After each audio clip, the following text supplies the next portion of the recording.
Right, let's start with a huge disclaimer due to the title and the thumbnail. We are not suggesting that Bowen or Kudus is up for sale, that West Ham will sell them. Here's the context. Because it's international break, we reached out to you lot, our subscriber, and said, "Oh, give us some video ideas." And a lovely subscriber of ours called Ethan got in touch and said, "Hi lads, just thought it may be an interesting talking point for a video as to whether it would be a good idea to sell one of our excellent right wingers this summer in Bowen and Kudus. Although I want us to become a club that is good enough to keep our best players as much as the next man, I can't help but feel it may be necessary to sell one of Bowen or Kudus in the summer.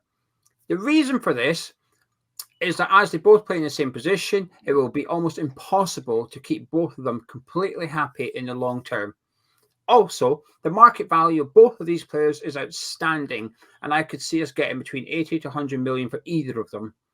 If this was to happen, that would allow us to get a left winger and a striker of outstanding quality for 40 to 50 million each, and would still have zero net spend, which I'm sure Sullivan would love. So overall, I was just wondering if we could afford to have two players of such high value who both would ideally like to play in the same position when there's a potential Declan Rice situation available where the squad benefits overall. Would be interesting to hear your thoughts on this." And he just left a kind comment saying thank you for the content, and he's happy with the Decanio coaster. Hey, good, Ethan. Good. Get your mug of tea on that and settle down. You have dropped a hand grenade, haven't you? Really? That's I do understand what you're saying. And when Geo said we got a number of questions coming in, and before we started recording this, Ethan, Geo read out your question, and he started saying, and his reasoning is, I said, "Oh, right, don't tell me his reasoning. Let me hear it in the video itself." And now I've heard, and I tell you what, your reasoning actually does make sense in terms of the two right wingers. So it really becomes a question: can a club of West Ham size have two? Should we, for the purposes of this video, call them almost world class? Have two almost world class wingers in the same position, and then a sort of average player in another position on the pitch? Is basically spreading the financial love, isn't it, really, and put it in another area of the pitch. Let me tell you my initial reaction is. Then I'll play the game. I'll play along because I understand what you're doing, and we've asked you for help, and the least I can do is play along with it. I think realistically, at the end of this season, Paqueta goes and we've got 80 million, 85 million to spend. I would probably hope in that scenario that what we would do is we would use that money and we'd buy a left winger. I'm presuming we've got money for a striker, so that's there anyway. And then I think what I'd probably do is I would move Kudus into a more central position, and I'd probably put someone next to Alvarez who was a little bit more of a long-range passer on the ball, something like that. I'd probably I don't think we're far off. I'd probably tweak the team slightly like that. So I think I can find a way where both Bowen, because I don't want to see, honestly, Ethan, I don't want to see Bowen as a striker. I don't want to see it anymore. I want us to get a proper striker. I really do. And he'd still play there intermittently. Absolutely, he would. But by and large, I want a main striker there. So I think I found a way where we can get them both to operate. So that's my first. I think that's my first thing. However, I do definitely have an opinion on who I would let go first out of Bowen and Kudus if we're going to play the game. But I think over to you first, Gio, really. I wouldn't sell either, no. I think it comes down to the guy that he hasn't mentioned that you have, which is Paqueta, and that is a likelihood of Paqueta leaving. Now, obviously, if Paqueta was to remain here, then you can maybe have a different conversation. But I do think the long-term solution would be to move Kudus in the number 10 role, such as Gonzo said. And the funny thing is, to also do what Ethan suggested, which is to invest the money from Paqueta instead of Kudus or Bowen into getting a left winger and a striker and just adding the balance throughout the team as well. But it's a big deal for me. I think we've maybe seen the best of Jarrod Bowen at West Ham. I just hope it's consistent, i.e. we see this version of Bowen for quite a few years yet. Yeah. I don't think he'll get any better than what he currently is, Jarrod Bowen. Kudus, I think there's another level for him to go. Well, Gonzo said nearly world class. I disagree with that, but I'm reluctant to use the word world class on player. I think there's probably about 10 in the Premier League completely, and that's just a guess. Before someone's like, "Go on, then name them," it's just throwing a figure out there. There's not that many, but I do think what Bowen is a consistent, like high-performing elite right winger in the Premier League who will probably never be world class. But I think Kudus can go and become world class. I do genuinely think that. I thought it when he was at Ajax. I thought it when we signed him. That was why I was excited we signed him. And I've only got more and more evidence that he will go on and become one of the best attacking midfielders in the Premier League. So while could we get 80 to 100 million? I'm not sure we'd get that for Bowen. I'm just not sure we would. For Kudus, maybe. But I think if we retain him for another year or two and really develop him, I think he'd be worth north of 100 million if he continues to progress at the level that we're seeing. I think he does have a really high ceiling. So I wouldn't want to sell Bowen or Kudus. However, I completely get what Ethan's saying because I've always been quite pro-selling players, and I think it's something that West Ham do really badly, where we just panic when there's interest in a player that's currently in the first 11. We just go into this panic mode and start leaking. It's not for sale at any price, which is just a blatant lie. If you just come out and say Kudus is not for sale at any price, all right, okay. Would you accept 200 million for Kudus? Well, yeah, okay. So now we've established he is for sale, right? Yeah. Now we negotiate a price. It's sorted. So I've always been quite pro. Every player has a price, and I think West Ham need to do better, being bold and being brave, because the majority of football fans, not all, but the majority of football fans are impressed by the Brighton model. Well, a large part of the Brighton model is selling your best players and cashing in and going again and redeveloping. And of course, at some point, you've got to stop and start developing your own team. The conveyor belt can't last forever. But we haven't even begun that. We haven't even started selling a player for profit yet. We've not done it. Declan Rice was one. That was an academy. But we've not yet bought a player, developed him, and sold him. We haven't done it. This is going to be completely new to us, and I think it's going to come with some short-term pain, which is seeing some of our favourite players go who are really good for the team and could be better, and we're going to have to witness them go be better somewhere else. But we as a club, we're going to have to be bold, not with Kudus and Jarrod Bowen, though. Yeah, I think we're good at buying players, making them worse and selling them for less. We can do that. We're bloody good. We're fantastic at that. Oh, wow. We're really, really good. I'm going to have to insist that you play along with the game now, because Ethan's been kind enough to send the question in. I certainly will. So we both don't want to sell Bowen or Kudus. However, I think it's only fair that those people that like to quote mine, just so as they can say, can't believe you want to sell Jarrod Bowen. I think we should probably put some stuff out there. Really, what you said actually reminded me of something, and I don't want to misquote somebody, but you said the whole thing about 200. Kudus not for sale, 200 million. All right, he is.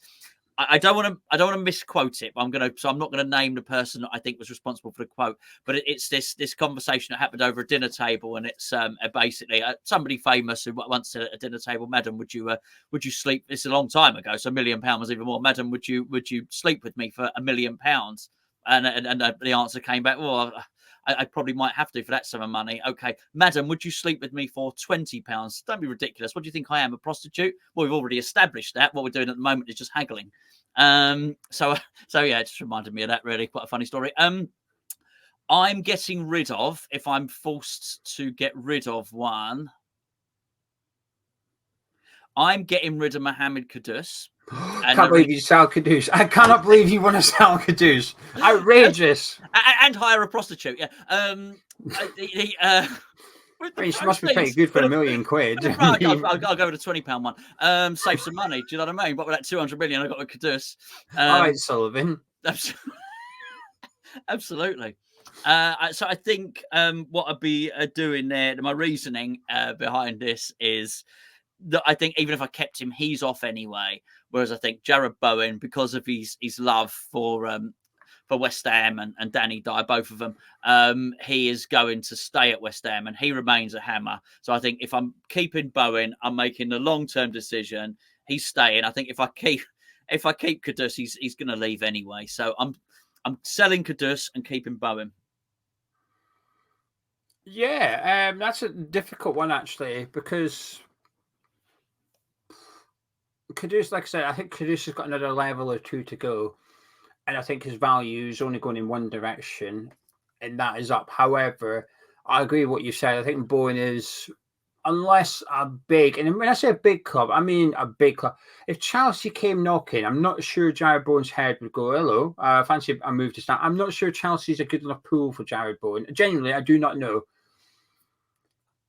Spurs, I don't think he would. I don't think he'd go to Spurs either. I think he would have to be Man City, Arsenal, Liverpool, maybe Man United. But I think there's only 4 clubs that could persuade Jarrod Bowen to leave West Ham.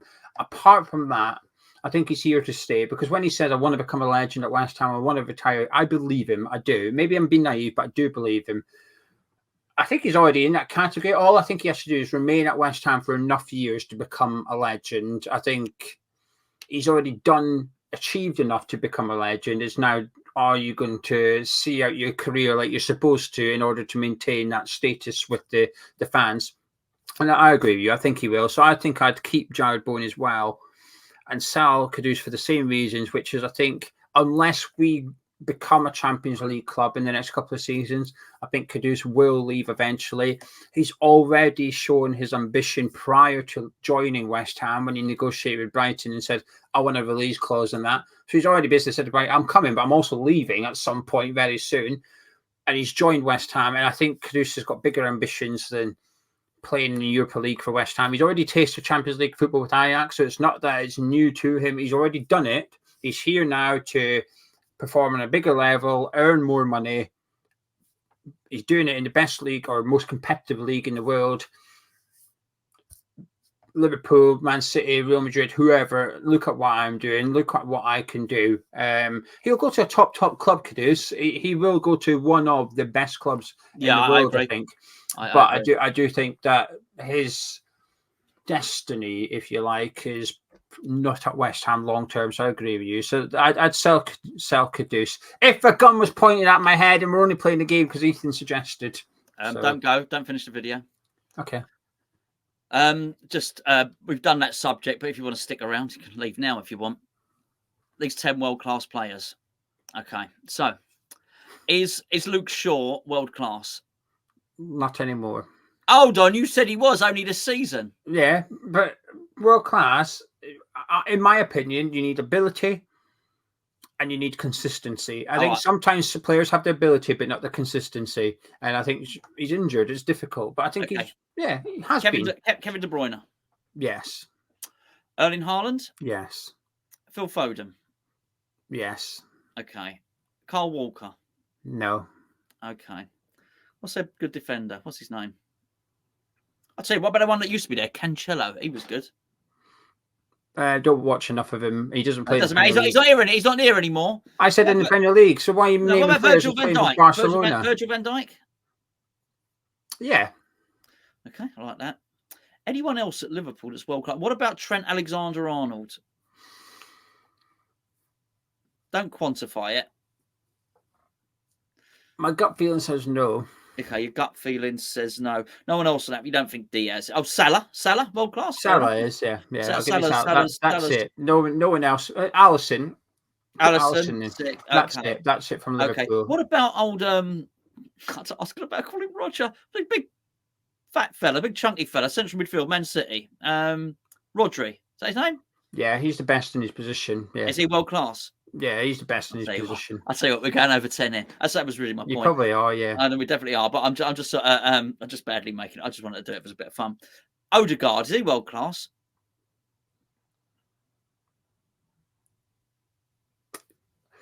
I'm going to say no. He's not far off it for me, but I'm going to say no. Is Saka world class? Not yet. Is Declan Rice world class? Yes. Oh, I can't believe you did that. Saliba. Not yet. Close. Not yet. Close for me. Not close for you. Heung-min Son. Not anymore. Has Tottenham got a world-class player? No, but I think you've got one or two players who may become their new centre-back. Van Heck, I think, may, if he continues at his sort of trajectory, he may become one. But I would say no. Aston Villa got a world-class player? No. They haven't, have they? Newcastle, any world-class players there? No, again, Isak may become one. Bruno, not far off it, but Botman, maybe. No, not for me. Am I missing anyone at Man City? Did you? What's it, Bernardo Silva?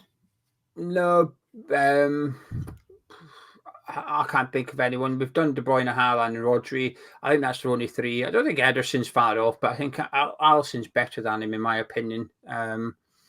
Centre backs, good centre backs, but not Van Dijk level, I don't think. Neil Mopai? Definitely not Neil Mopai. World class wind up merchant. I think we've got 8. I think we've got 8 world class players. Yeah, but I'm very stingy when it comes to work. Trent is somebody I will admit. Trent was somebody I hesitated with, but I think there's been players that have been world class. A couple of years ago, I would have considered Andy Robertson world class, but I wouldn't anymore. I think it's form is part of is a player world class or not, because there's players that used to be world class that no longer are. Like, Dimitri Payet used to be. Would you call him world class now? He's not anymore. He's not world class, but he was. He might have only been a season or two. But I'm just very stingy with that term world class, because I think it's the biggest compliment you can give a player. And you can't have 40 world class players in the Premier League. You just can't. They're no longer. You just devalued the term, haven't you? Yeah. World class to me means you're in the top 3, 4 in your position. I would agree. Football, and I think the players I've mentioned are, but you can't just start dishing out. I think Lucas Paqueta is a fantastic player, but is he the best in his position? I'm not sure. I don't think he is. You could do a Premier. If they ain't getting in the Premier League 11.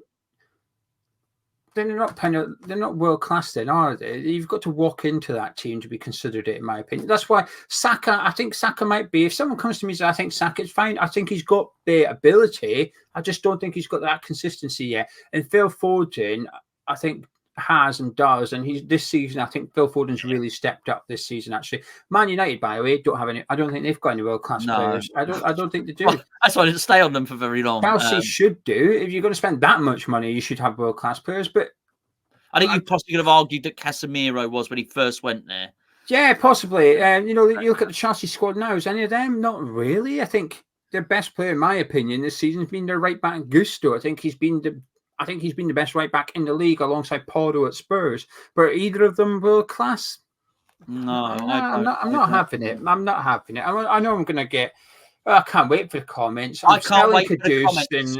Yeah, the comments. This is really important. Like the video, subscribe to the channel. But most importantly, tell Geo who is world class, and tell him exactly how many and what he's got wrong, and make him pay for his comments. And if you want that £20 prostitute, Gonzo's the one that knows. Hey, I'm hungry man.